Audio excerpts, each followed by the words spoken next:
সৌরভ গাঙ্গুলি অধিনায়কত্ব করে একটা টিমের, তখন সেই দলে একদিকে ব্যাট করে মোহাম্মদ কায়েব, অন্যদিকে ব্যাট করে যুবরাজ সিং। আমাদের ভারতবর্ষ মানে এই ভারতবর্ষের ঈদ হতে পারে, দুর্গাপুজো হতে পারে, তার যখন সেখানে প্যান্ডেলে গান বাজে সেই গানে আমরা দেখতে পারি মোহাম্মদ রফির সঙ্গে লতা মঙ্গেশকরের ডুয়েট। আমরা যখন সিনেমার পর্দার দিকে তাকাই তখন আমরা দেখতে পারি সেই সিনেমার পর্দার এক প্রান্ত থেকে ছুড়ে আসে শাহরুখ খান, তো অন্য দিক থেকে ছুটে আসে কাজল। ফলে আমাদের এই দেশের মধ্যে এই বৈচিত্র্যটা, আমাদের এই দেশের মধ্যে ডাইভার্সিটি, ইউনিটি, এই ফরম্যাট আমরা এই ভারতবর্ষের দীর্ঘদিন থেকে দেখে অভ্যস্ত হয়েছি।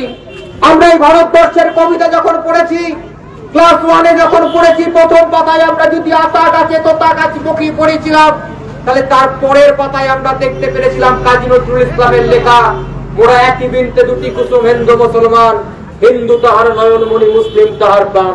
কিন্তু আজকের দিনে আমরা দেখতে পাচ্ছি কাজী নজরুল ইসলামদের এই স্বপ্নের ভারতবর্ষ, রবীন্দ্রনাথ ঠাকুরদের এই স্বপ্নের ভারতবর্ষ আজকে সংকটের মধ্যে আছে। আমরা দেখতে পাচ্ছি আমাদের দেশের সরকার, যে দেশের সরকারের দায়িত্ব এই গোটা ভারতবর্ষের মানুষকে শান্তিতে রাখা, গোটা ভারতবর্ষের মধ্যে শান্তি সম্প্রীতির পরিবেশকে রক্ষা করা, আমরা দেখতে পাচ্ছি আজকে সেই সরকার যে রাজনৈতিক দলের দ্বারা পরিচালিত হয়, সেই রাজনৈতিক দলের বিভিন্ন নেতারা বিভিন্ন সময় আমাদের ভারতবর্ষের এই সংবিধানকে কালিমালিপ্ত করার চেষ্টা করছে।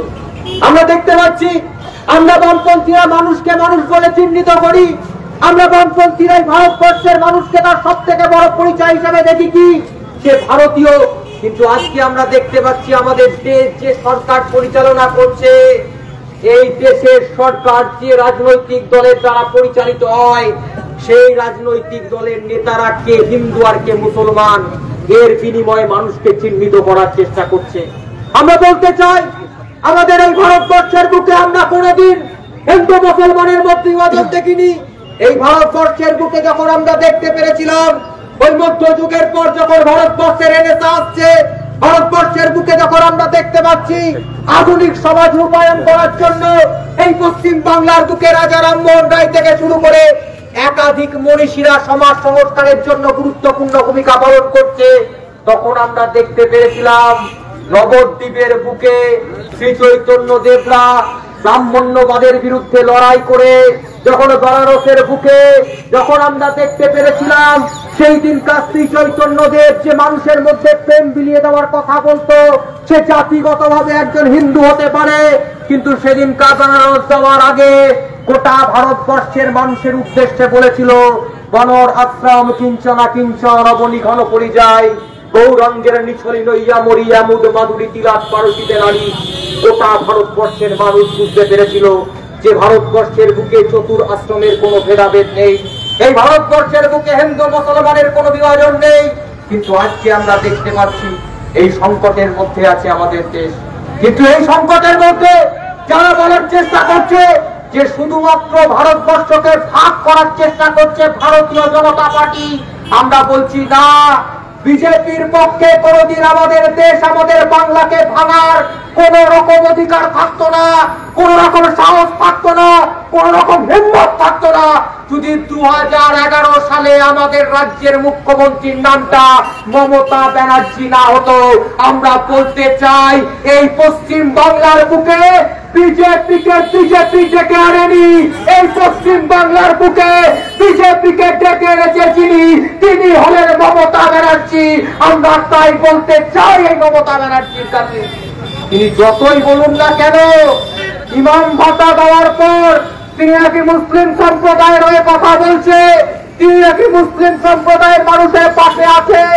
মমতা ব্যানার্জিকে প্রশ্ন করবেন না যে আপনি কাকে পাশে নিয়ে বসে আছেন, যিনি প্রত্যেক দিন এই বাংলাকে বলে গেছে যে হিন্দু হিন্দু হিন্দুস্তান, মুসলমান যাও পাকিস্তান, যে বলেছে এই পশ্চিম বাংলার বুকে কোন রকম মুসলমানদের ঠাঁই নেই, সেই দিলীপ ঘোষ আজকে নতুন বিয়ে করেছে খুব ভালো, সে কথা নিয়ে আমার কোনো কথা নেই। কিন্তু দেখতে পাচ্ছি সেই দিলীপ ঘোষ সস্ত্রী কার সাথে চলে গেছে, আজ অব্দি দিলীপ ঘোষের বউ নিয়ে ছবি শুভেন্দু অধিকারীর সাথে দেখতে পারবেন না, আজ অব্দি দিলীপ ঘোষের বউ নিয়ে ছবি নরেন্দ্র মোদীর সঙ্গে দেখতে পারবেন না। কিন্তু বিয়ে করার পরই দিলীপ ঘোষের বউকে নিয়ে তার সাথে ছবি উঠছে, মমতা ব্যানার্জির সঙ্গে ছবি উঠছে। যে পশ্চিম বাংলাকে ভাঙার চেষ্টা করছে, সেই দিলীপ ঘোষকে লালন পালন করে বড় করেছে তিনি, তার নাম হলো মমতা ব্যানার্জি। মমতা ব্যানার্জিকে প্রশ্ন করবেন না, আপনি যতই বলুন না কেন, আপনি সংখ্যালঘু সম্প্রদায়ের হয়ে কথা বলেন, আপনি মুসলমান হয়ে কথা বলেন, তাহলে আপনি সেই দিলীপ ঘোষ, সেই শুভেন্দু অধিকারী, সেই সজল ঘোষকে কেন পাশে নিয়ে জগন্নাথের মন্দিরে মিষ্টি খাচ্ছেন? এরা কারা? এই হলো সেই দিলীপ ঘোষ, এই হলো সেই শুভেন্দু অধিকারী, এই হলো সেই সজল ঘোষ, যে বলে পশ্চিম বাংলার মাদ্রাসা গুলোতে উগ্রপন্থী তৈরি করছে মুসলমানরা।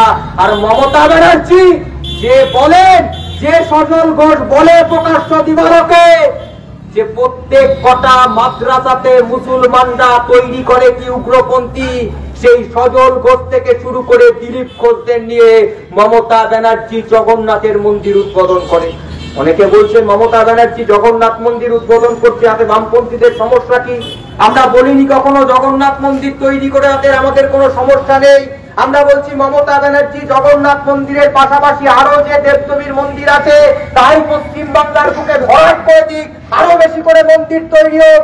কিন্তু মমতা ব্যানার্জির কাছে প্রশ্ন করব না যে আপনার আমলে পশ্চিম বাংলার বুকে মন্দির তৈরি হচ্ছে। আমাদের এখানকার ছাত্র নেতা আছে চিন্ময়, ওরা লড়াই করে ছাত্রদের আন্দোলন নিয়ে, ওরা আরো বিস্তারিত বলতে পারবে। মমতা ব্যানার্জির আমলে আপনি মন্দিরের দ্বার উদ্ঘাটন করছেন, আর আপনার আমলে পশ্চিম বাংলার বুকে 8,500 স্কুলের গেট বন্ধ হয়ে যাচ্ছে।